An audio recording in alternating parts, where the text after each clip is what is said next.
إن الحمد لله والصلاة والسلام على رسول الله أما بعد فأعوذ بالله من الشيطان الرجيم بسم الله الرحمن الرحيم اعدلوا هو أقرب للتقوى صدق الله العظيم وصدق رسوله النبي الكريم ونحن على ذلك لمن الشاهدين والشاكرين والحمد لله رب العالمين اللهم صل على محمد وعلى آل محمد كما صليت على إبراهيم وعلى آل إبراهيم إنك حميد مجيد اللهم بارك على محمد وعلى آل محمد كما باركت على إبراهيم وعلى آل إبراهيم إنك حميد مجيد۔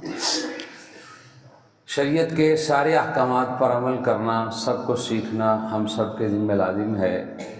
اللہ کی رضا اسی میں ہے، یا ایھا الذین آمنوا ادخلوا فی السلم کافہ، ایمان والو سارے مکمل اسلام میں آ جاؤ۔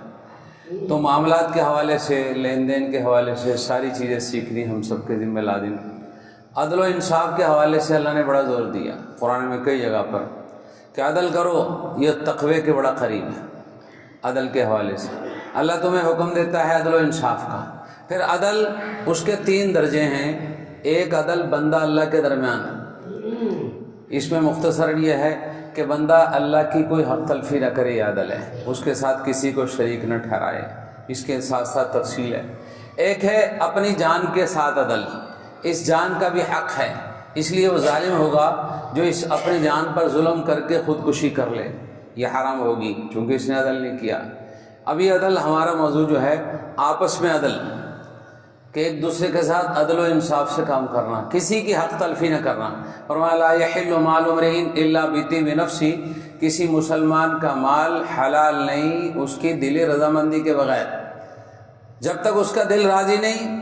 ایک روایت میں کسی نے دعویٰ کر دیا کسی چیز کا جو اس کی نہیں، دعویٰ کر دیا یہ میری چیز ہے، وہ دعویٰ پنچایت میں کر دیا، عدالت میں کر دیا، 2 آدمیوں میں کر دیا یا بازار کے اندر کر دیا، وہ چیز اس کی نہیں۔ فرمایا اس نے اپنے لیے جہنم کما لی۔ صحابہ نے پوچھا وہ تھوڑی سی چیز ہو؟ آپ نے فرمایا پیلو کا جو درخت ہے اس کی مسواک ہے، یعنی ایک مسواک کی کیا حیثیت ہے؟ 10 روپے کی، 20 روپے کی۔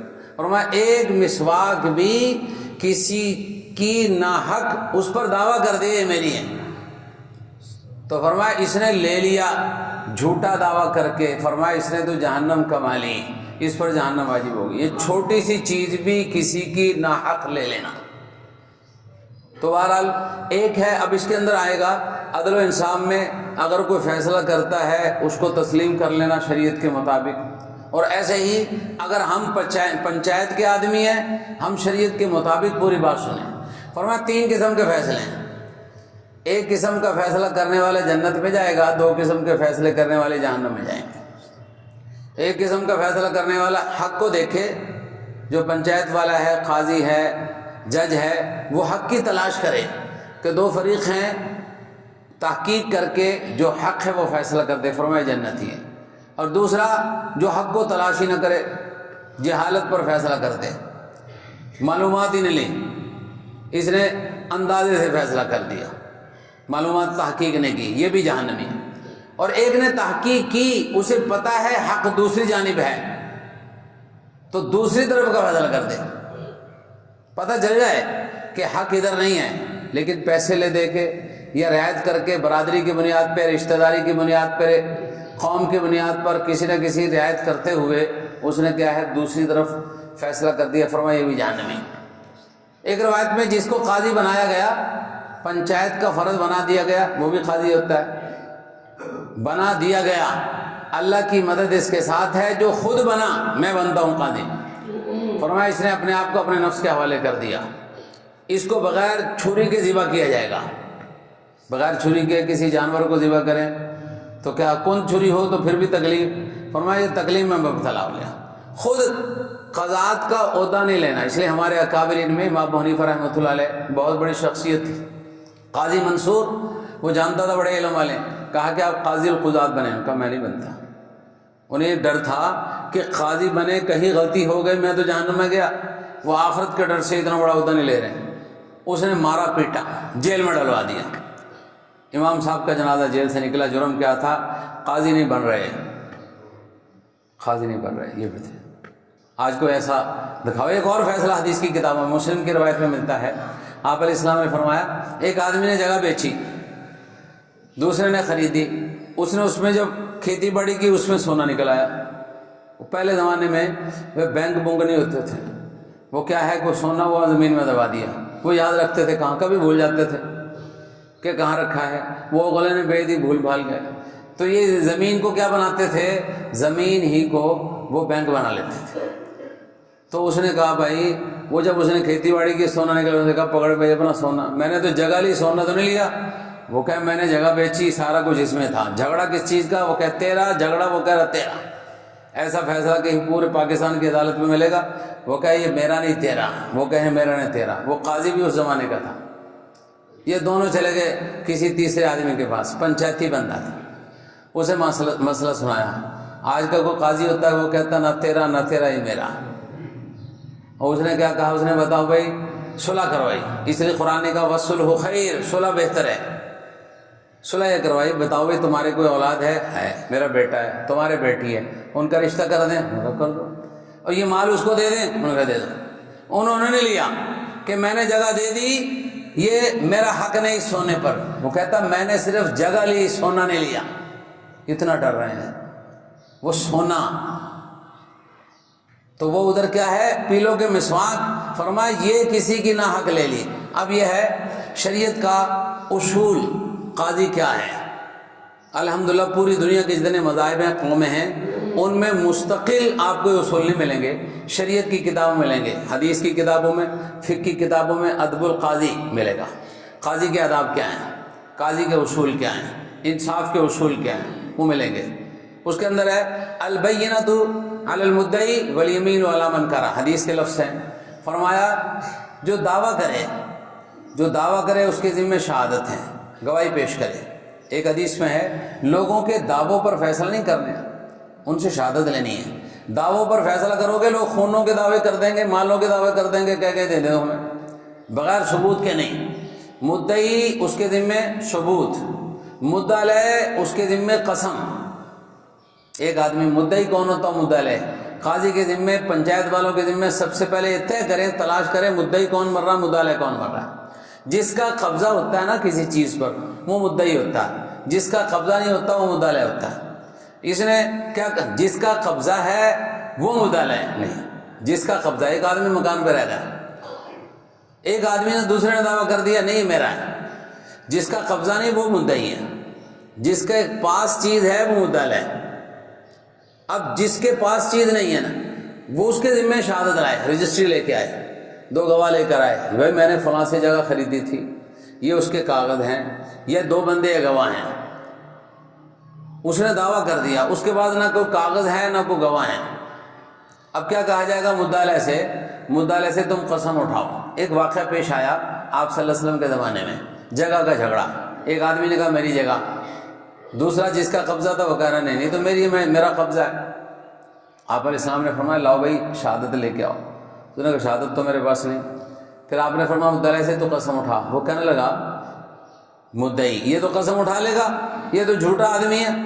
آپ نے فرمایا پھر فیصلہ اسی پہ ہوگا، یہ نہیں دیکھنا کہ بندہ یہ جھوٹا ہے، وہ قسم اٹھائے گا، اس کی آخرت اس کے ساتھ۔ ہمارے ہاں پنچایت میں سنا ہے کچھ ایسا فیصلہ بھی کرتے ہیں، مدعا علیہ سے قسم نہیں لیتے ہیں، وہ کہتے ہیں 10 آدمیوں میں سے تمہاری طرف سے کوئی اور قسم اٹھائے۔ یہ پتہ نہیں کہاں سے لے لیا اصول، کسی شریعت کی کتاب میں نہیں۔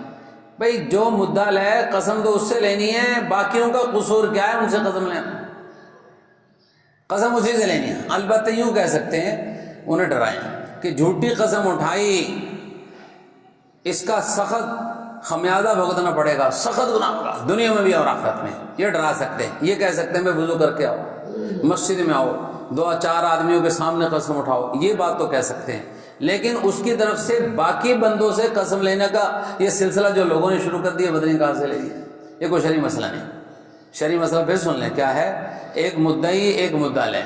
مدعی کے ذمے شہادت، گواہی، یہ شہادت پیش نہ کر سکے پھر مدعا علیہ کے ذمے قسم ہے۔ اگر یہ کہتا ہے میں نے قسم نہیں اٹھوانی، وہ بری ہو جائے گا، اس کے ذمے پھر قسم نہیں آئے گی۔ قاضی خود نہیں کہے گا، اس کے مطالبے پر مدعی مطالبہ کرے قسم اٹھائے جھوٹا ہے، وہ قسم اٹھا جائے تو چیز اس کی برقرار، اگر یہ شہادت دے دے چیز اسے ملے گی۔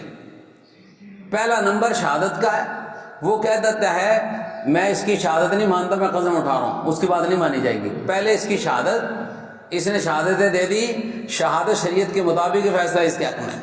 ہاں اگر یہ شہادت سے عاجز آ جائے پھر مدعا علیہ سے قسم اٹھوائی جائے گی، مدعا علیہ کی قسم کا نمبر بعد میں آئے گا۔ بس یہ کتنا آسان سا اصول ہے۔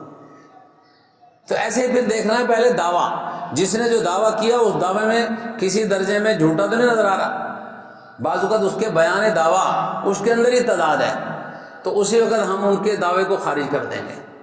تو بہرحال اسلام میں عدل کی بڑی مثالیں، ہندوستان میں کانپور کا ایک واقعہ لکھا ہے، پاکستان بننے سے پہلے کی بات ہے، انگریز کی حکومت تھی، تو وہاں ایک جھگڑا بنا، یہ جگہ مسجد کی ہے یا مندر کی ہے، اس طرح کے جھگڑے، مذہبی جھگڑے آتے رہتے ہیں۔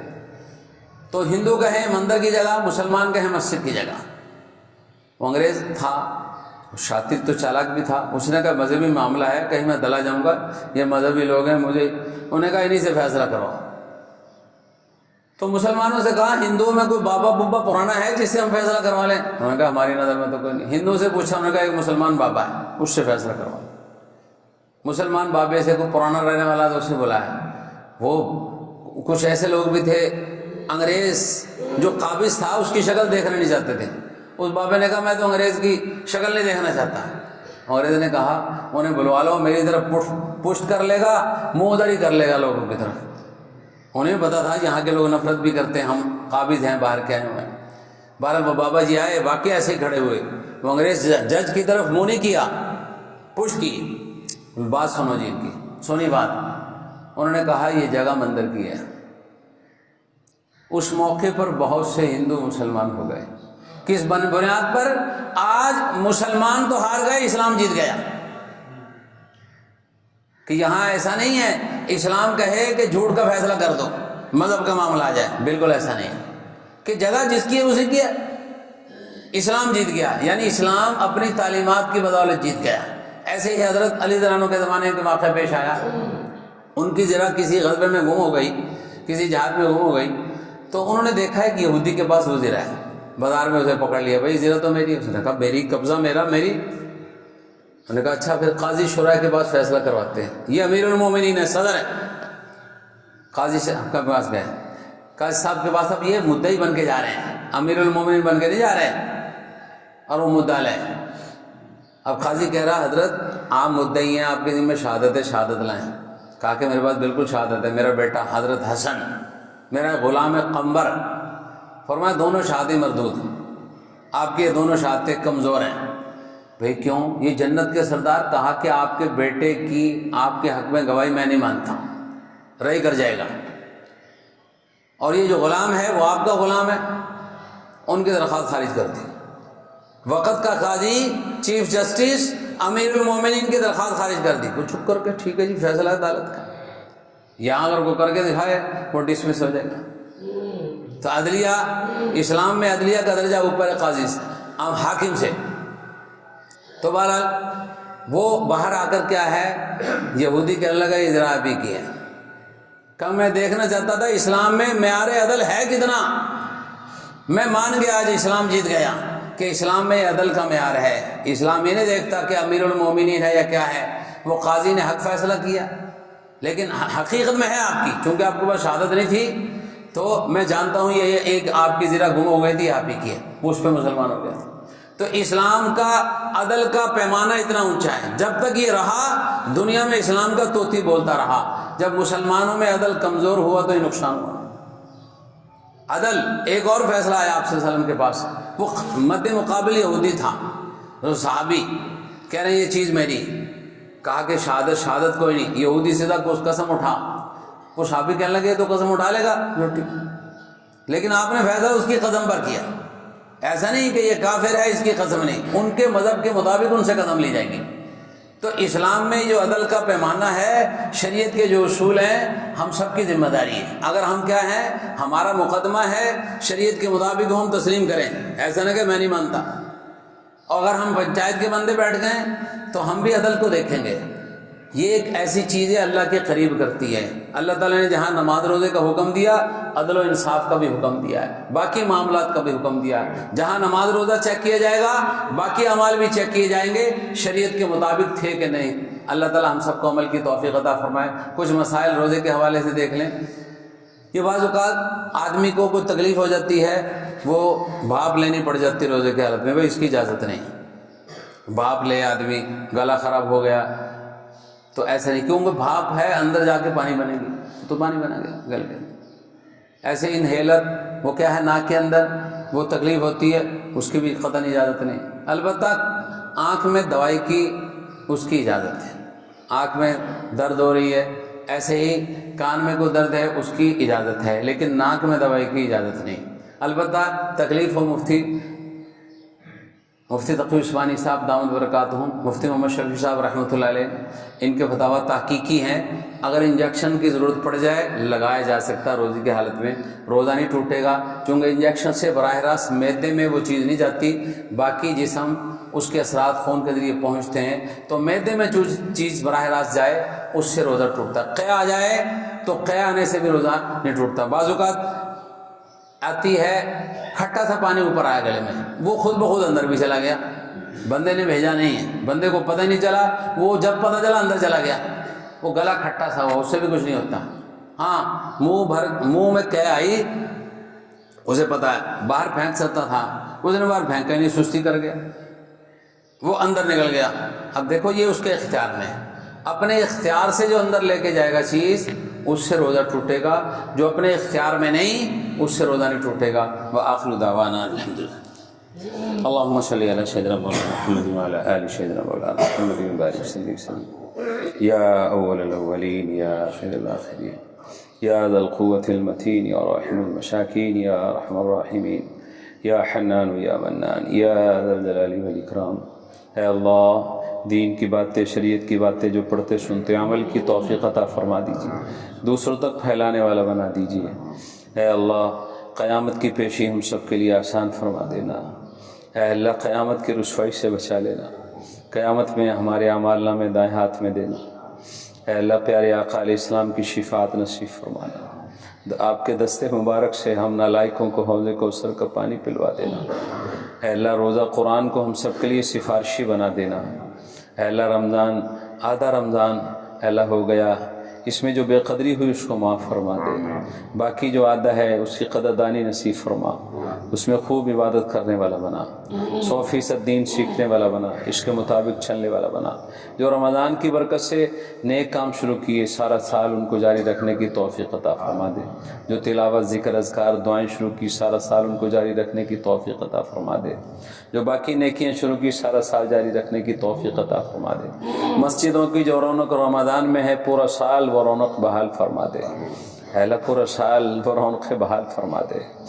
اے اللہ آپ کی اس قدر نعمتیں وہ صرف رمضان میں نہیں رمضان کے علاوہ بھی ہیں، اے اللہ ان کا شکر گزار بنا دے، ان نعمتوں پر ہم سب کو اپنا شکر گزار بنا دے، بے اولادوں کو اولاد عطا فرما دے، اولاد والوں کی اولاد کو نیک بنا دے، اے اللہ رشتوں کے لیے اے اللہ آسانیاں فرما دے، اے اللہ سب کے اولادوں کے رشتوں کے لیے آسانیاں فرما دے، جن کے رشتے ہو چکے رخصتیاں ہو چکی ان کی طرف سے والدین کو ٹھنڈی ہوائیں پہنچا دے، ہم سب کے اولاد کو ہم سب کے لیے صدقہ جاریہ بنا دے، ہم میں سے جن کے ماں باپ فوت ہو چکے ان کی بخشش فرما دے۔ اے اللہ اس مسجد کو ادارے کو ہم سب کے لیے پورے محلے والوں کے لیے صدقہ جاریہ بنا دے، اے اللہ قیامت تک اس کو آباد فرما دے، نمازیوں سے آباد فرما دے، قال اللہ قال رسول کی صداؤں سے گونجنے والا بنا دے، اے اللہ قرآن کی تعلیم کو قیامت تک یا اللہ جاری و ساری فرما دے۔ ربنا تقبل منا انك انت السميع العليم وتب علينا انك انت التواب الرحيم وصلى الله تعالى على خير خلقه محمد وآله واصحابه واهل بيته اجمعين